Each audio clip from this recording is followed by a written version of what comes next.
नमस्कार, खबरों के इस बुलेटिन में ਤੁਹਾਡਾ स्वागत है। मैं हाँ तरनजीत कौर। पहला पेश ने चुनियां खबरां। 5 देशों के दौरे के पहले पड़ाव तहत यूएई विच पीएम मोदी। यूएई के राष्ट्रपति ने किया पीएम का स्वागत। दोवां आगुआं विचाले हुई गलबात। ऊर्जा सहयोग ते दुवल्ले वपार नूं वधाउण ते कीती चर्चा।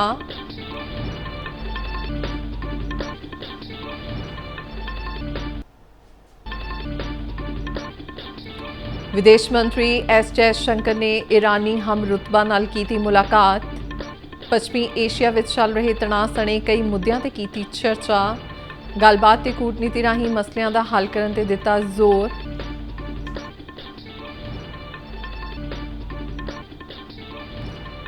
पंजाब चोण कमिशन वालों SIR ते चर्चा लई चंडीगढ़ विच ऑल पार्टी मीटिंग। विशेष वोटर सोध बारे कीती जा रही है चर्चा। सारियां पार्टियां दे नुमाइंदियां नूं मीटिंग विच शामिल होण दा दिता गया सद्दा। पंजाब विच 15 जून तो होवेगा SIR दा आगाज़।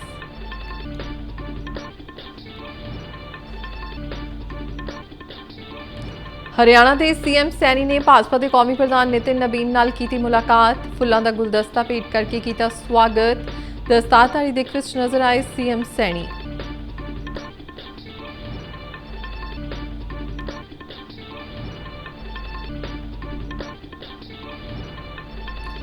BBMP के पंजाब स्थापना दिवस मौके पंचकूला विखे कराया गया विशेष प्रोग्राम। केंद्रीय मंत्री मनोहर लाल खट्टर ने की शिरकत। BBMP वालों देश के विकास में पाए गए योगदान की की शलाघा। पंजाब ते हरियाणा के जल स्रोत मंत्री भी रहे मौजूद।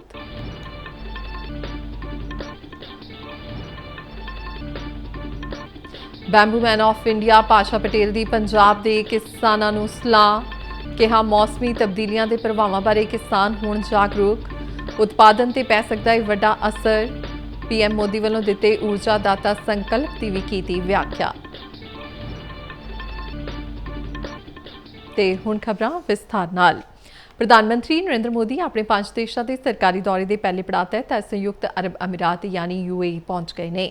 अबूधाबी हवाई अड्डे ते पहुंचण ते UAE के राष्ट्रपति शेख मोहम्मद बिन जायद अल नहयान ने प्रधानमंत्री मोदी का रस्मी स्वागत किया।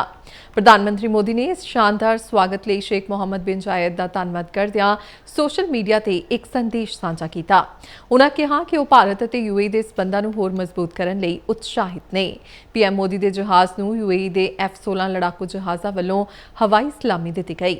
प्रधानमंत्री नरेंद्र मोदी ने राष्ट्रपति शेख मोहम्मद बिन जायद अल नहयान नाल एक उच्च पद्धरी मीटिंग की जिस विच ऊर्जा सहयोग और दुवल्ले वपार नूं मुख तरजीह दी गई। पश्चिमी एशिया में चल रहे टकराव कारण पैदा हुई विश्वव्यापी सप्लाई रुकावटों के दरमियान दोवां आगुआं ने तेल भंडारां ते गैस सप्लाई के प्रबंधों की चर्चा की।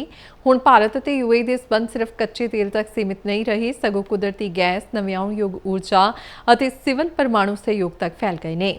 हिंदुस्तान पेट्रोलियम वालों आबूधाबी नैशनल ऑयल कंपनी नाल कीते 10 साला LNG समझौते और रुपए दिरहाम विच वपारक लैन देन करन दी पहल ने दोवां देशों की आर्थिक सांझ नूं नवीं दिशा दित्ती है। साल 2022 के आर्थिक समझौते तो बाद दुवल्ला वपार $100 बिलियन के अंकड़े नूं पार कर गया है जिस नूं हुण 2032 तक $200 बिलियन तक पहुंचाउण दा टीचा मिथ्या गया है। UAE के मंत्री रीम बिन इब्राहिम अल हाशमी ने प्रधानमंत्री मोदी नूं UAE का एक सत्कारत मित्र दसदिआं इस दौरे नूं दोवां देशों के गूढ़े हुंदे रिश्तिਆਂ का प्रतीक करार दिता। UAE तो बाद प्रधानमंत्री मोदी नीदरलैंड, स्वीडन, नॉर्वे और इटली के दौरे ते भी जाणगे।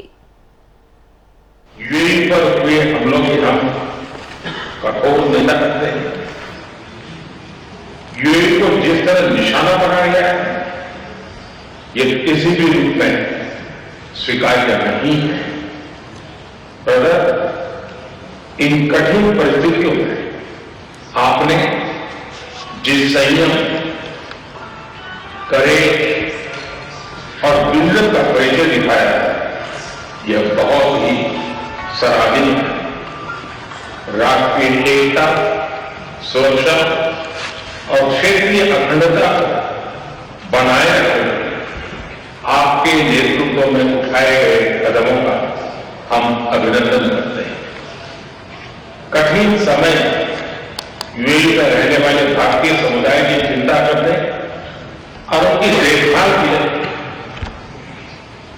जिस प्रकार से आपने उनको अपने परिवार के सदस्यों को संभाला है, मैं यूएई सरकार का, आपका, रॉयल फैमिली का हृदय से बहुत बहुत आभार व्यक्त करता हूं।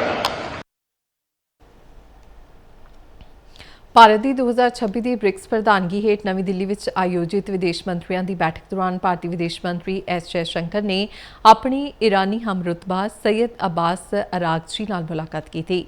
ਇਸ ਉੱਚ ਪੱਧਰੀ ਗੱਲਬਾਤ ਦੌਰਾਨ ਪੱਛਮੀ ਏਸ਼ੀਆ ਵਿੱਚ ਲਗਾਤਾਰ ਵਧ ਰਹੇ ਤਣਾਅ, ਖੇਤਰੀ ਸੁਰੱਖਿਆ ਅਤੇ ਦੁਵੱਲੇ ਹਿੱਤਾਂ ਦੇ ਮੁੱਦਿਆਂ ਤੇ ਚਰਚਾ ਕੀਤੀ ਗਈ।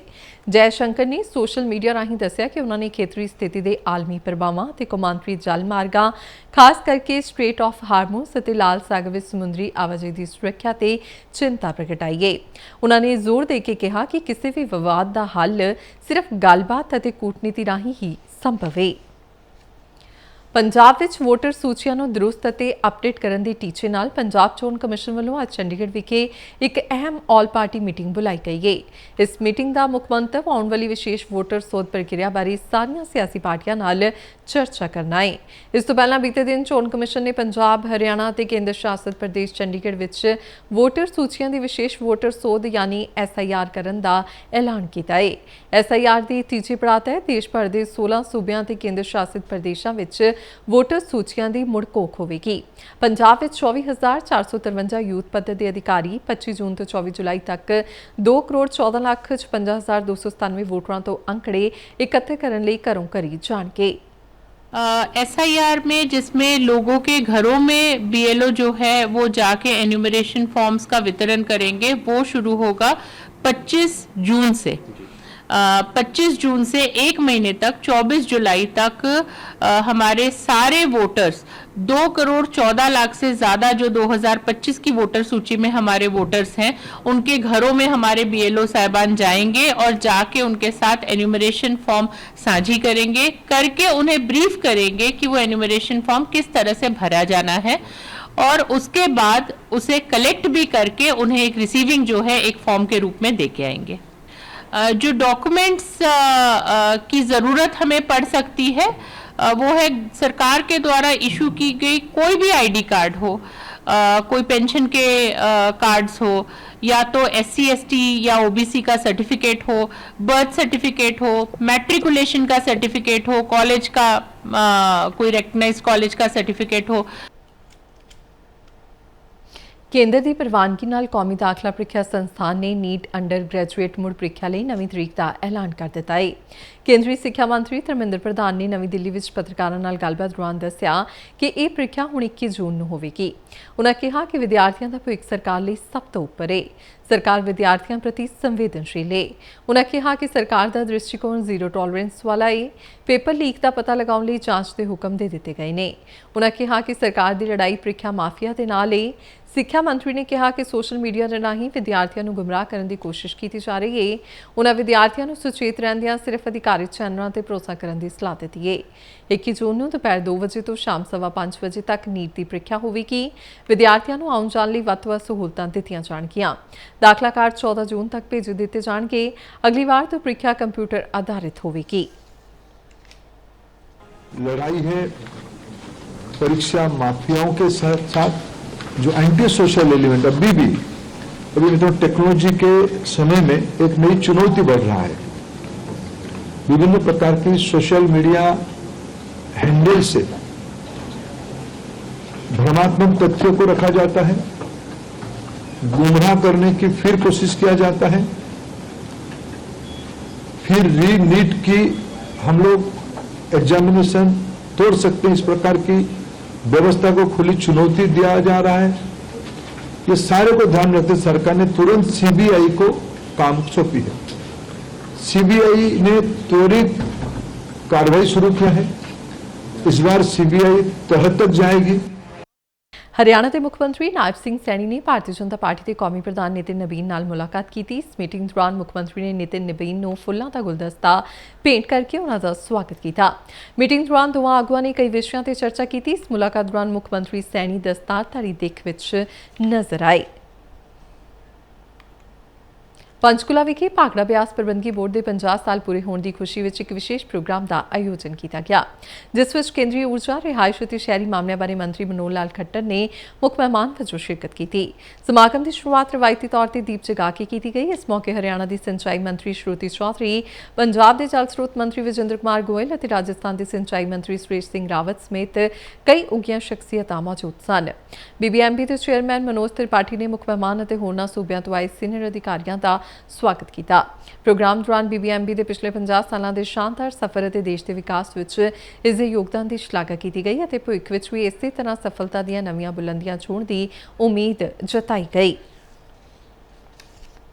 ਪੰਜਾਬ ਦੇ ਰਾਜਪਾਲ ਗੁਲਾਬ ਚੰਦ ਕਟਾਰੀਆ ਨੇ ਅੱਜ ਸੋਸ਼ਲ ਮੀਡੀਆ ਰਾਹੀਂ ਜਾਣਕਾਰੀ ਸਾਂਝੀ ਕਰਦਿਆਂ ਦੱਸਿਆ ਕਿ ਰਾਜ ਸਭਾ ਮੈਂਬਰ ਅਸ਼ੋਕ ਮਿੱਤਲ ਨੇ ਚੰਡੀਗੜ੍ਹ ਸਥਿਤ ਪੰਜਾਬ ਲੋਕ ਭਵਨ ਵਿਖੇ ਉਹਨਾਂ ਨਾਲ ਮੁਲਾਕਾਤ ਕੀਤੀ। ਇਸ ਮੌਕੇ ਦੋਵਾਂ ਆਗੂਆਂ ਵਿਚਕਾਰ ਪੰਜਾਬ ਦੇ ਨੌਜਵਾਨਾਂ ਦੇ ਭਵਿੱਖ ਨੂੰ ਲੈ ਕੇ ਕਈ ਅਹਿਮ ਮੁੱਦਿਆਂ ਤੇ ਸਾਰਥਕ ਵਿਚਾਰ ਵਟਾਂਦਰਾ ਹੋਇਆ। ਰਾਜਪਾਲ ਨੇ ਦੱਸਿਆ ਕਿ ਇਸ ਮੁਲਾਕਾਤ ਦੌਰਾਨ ਮੁੱਖ ਤੌਰ ਤੇ ਸੂਬੇ ਦੇ ਨੌਜਵਾਨਾਂ ਨੂੰ ਮਜ਼ਬੂਤ ਬਣਾਉਣ ਲਈ ਮਿਆਰੀ ਸਿੱਖਿਆ, ਹੁਨਰ ਵਿਕਾਸ ਅਤੇ ਰੋਜ਼ਗਾਰ ਮੁਖੀ ਸਿੱਖਿਆ ਪ੍ਰੋਗਰਾਮਾਂ ਵਰਗੇ ਵਿਸ਼ਿਆਂ ਤੇ ਚਰਚਾ ਕੀਤੀ ਗਈ। ਉਨ੍ਹਾਂ ਕਿਹਾ ਕਿ ਨੌਜਵਾਨਾਂ ਨੂੰ ਅਜੋਕੇ ਸਮੇਂ ਦੀਆਂ ਲੋੜਾਂ ਅਨੁਸਾਰ ਤਿਆਰ ਕਰਨਾ ਤੇ ਉਹਨਾਂ ਲਈ ਰੋਜ਼ਗਾਰ ਦੇ ਨਵੇਂ ਮੌਕੇ ਪੈਦਾ ਕਰਨਾ ਸਾਡੀ ਮੁੱਖ ਤਰਜੀਹ ਹੈ। ਭਾਰਤ ਵਿੱਚ ਬੈਂਬੂ ਮੈਨ ਆਫ ਇੰਡੀਆ ਵਜੋਂ ਜਾਣੇ ਜਾਂਦੇ ਅਤੇ ਮਹਾਰਾਸ਼ਟਰ ਦੀ ਖੇਤੀਬਾੜੀ ਮੁੱਲ ਸੂਚਕ ਅੰਕ ਕਮੇਟੀ ਦੇ ਮੈਂਬਰ ਭਾਸ਼ਾ ਪਟੇਲ ਨੇ ਪੰਜਾਬ ਦੇ ਮਾਲਵਾ ਖੇਤਰ ਦੇ ਕਿਸਾਨਾਂ ਤੇ ਜਥੇਬੰਦੀਆਂ ਨੂੰ ਮੌਸਮੀ ਤਬਦੀਲੀਆਂ ਦੇ ਪ੍ਰਭਾਵਾਂ ਬਾਰੇ ਚੇਤਾਵਨੀ ਦਿੱਤੀ ਹੈ। ਉਨ੍ਹਾਂ ਇੱਕ ਅਹਿਮ ਨੁਕਤਾ ਸਾਂਝਾ ਕਰਦਿਆਂ ਕਿਹਾ ਕਿ ਆਉਣ ਵਾਲੇ ਸਮੇਂ ਵਿੱਚ ਖੇਤੀਬਾੜੀ ਦੀ ਅਸਲ ਲੜਾਈ ਫਸਲਾਂ ਦੇ ਘੱਟੋ-ਘੱਟ ਸਮਰਥਨ ਮੁੱਲ ਲਈ ਨਹੀਂ, ਸਗੋਂ ਉਤਪਾਦਨ ਨੂੰ ਬਚਾਉਣ ਲਈ ਹੋਵੇਗੀ। ਪਟੇਲ ਨੇ ਅੰਕੜਿਆਂ ਦਾ ਹਵਾਲਾ ਦਿੰਦੇ ਹੋਏ ਕਿਹਾ ਕਿ ਜੇਕਰ ਵਾਤਾਵਰਣ ਵਿੱਚ ਬਦਲਾਅ ਇਸੇ ਰਫ਼ਤਾਰ ਨਾਲ ਜਾਰੀ ਰਹੇ ਤਾਂ 100 ਦਿਨਾਂ ਦਾ ਮੀਂਹ ਮਹਿਜ਼ 52 ਘੰਟਿਆਂ ਵਿੱਚ ਪੈ ਸਕਦਾ ਹੈ, ਜਿਸ ਨਾਲ ਫਸਲਾਂ ਦੀ ਤਬਾਹੀ ਤੈਅ ਹੈ। ਭਾਸ਼ਾ ਪਟੇਲ ਨੇ ਵਿਸ਼ਵ ਪੱਧਰੀ ਮਿਸਾਲਾਂ ਦਿੰਦਿਆਂ ਦੱਸਿਆ ਕਿ ਤਾਮਿਲਨਾਡੂ, ਦੁਬਈ ਅਤੇ ਲਬਨਾਨ ਵਰਗੇ ਖੇਤਰ ਪਹਿਲਾਂ ਹੀ ਅਜਿਹੀਆਂ ਮੌਸਮੀ ਮਾਰਾਂ ਚੱਲ ਰਹੇ ਨੇ। ਉਨ੍ਹਾਂ ਚਿੰਤਾ ਪ੍ਰਗਟਾਈ ਕਿ 2040 ਤੱਕ ਅਨਾਜ ਉਤਪਾਦਨ ਵਿੱਚ 40% ਤੱਕ ਦੀ ਵੱਡੀ ਗਿਰਾਵਟ ਆ ਸਕਦੀ ਹੈ, ਜੋ ਕਿ ਖੇਤੀ ਪ੍ਰਧਾਨ ਸੂਬੇ ਪੰਜਾਬ ਲਈ ਇੱਕ ਵੱਡਾ ਖਤਰਾ ਹੈ। ਇਸ ਸਥਿਤੀ ਨੂੰ ਦੇਖਦਿਆਂ ਉਨ੍ਹਾਂ ਨੇ ਪ੍ਰਮੁੱਖ ਕਿਸਾਨ ਆਗੂਆਂ ਬਲਵੀਰ ਸਿੰਘ ਰਾਜੇਵਾਲ ਅਤੇ ਭੁਪਿੰਦਰ ਸਿੰਘ ਮਾਨ ਨੂੰ ਅਪੀਲ ਕੀਤੀ ਕਿ ਕਿਸਾਨ ਜਥੇਬੰਦੀਆਂ ਹੁਣ ਫਸਲਾਂ ਦੀਆਂ ਕੀਮਤਾਂ ਦੇ ਨਾਲ-ਨਾਲ ਕੁਦਰਤੀ ਆਫਤਾਂ ਤੋਂ ਖੇਤੀ ਨੂੰ ਬਚਾਉਣ ਲਈ ਠੋਸ ਨੀਤੀਆਂ ਤੇ ਧਿਆਨ ਦੇਣ। ਵਾਤਾਵਰਣ ਸੰਤੁਲਨ ਬਣਾਉਣ ਲਈ ਉਨ੍ਹਾਂ ਨੇ ਪੰਜਾਬ ਵਿੱਚ ਬਾਂਸ ਦੀ ਖੇਤੀ ਅਤੇ ਵੱਧ ਤੋਂ ਵੱਧ ਦਰਖਤ ਲਗਾਉਣ ਤੇ ਜ਼ੋਰ ਦਿੱਤਾ। ਪਟੇਲ ਅਨੁਸਾਰ ਬਾਂਸ ਦੀ ਖੇਤੀ ਵਾਤਾਵਰਣ ਨੂੰ ਬਚਾਉਣ ਵਿੱਚ ਸਭ ਤੋਂ ਵੱਧ ਸਹਾਈ ਹੋ ਸਕਦੀ ਹੈ।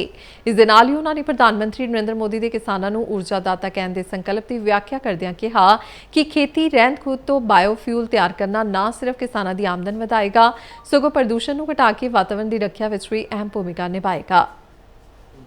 फॉसिल फ्यूल वर्सेस बायोफ्यूल, ये लड़ाई हमको लड़नी पड़ेगी। और हमारे प्राइम मिनिस्टर के जुबान से अगर बोला जाए तो हमारे प्राइम मिनिस्टर नरेंद्र मोदी जी बोलते हैं कि मेरा किसान अब तक अन्नदाता था, अब मेरा किसान ऊर्जादाता बनने वाला है। इसका मतलब आसान है। क्या मतलब है?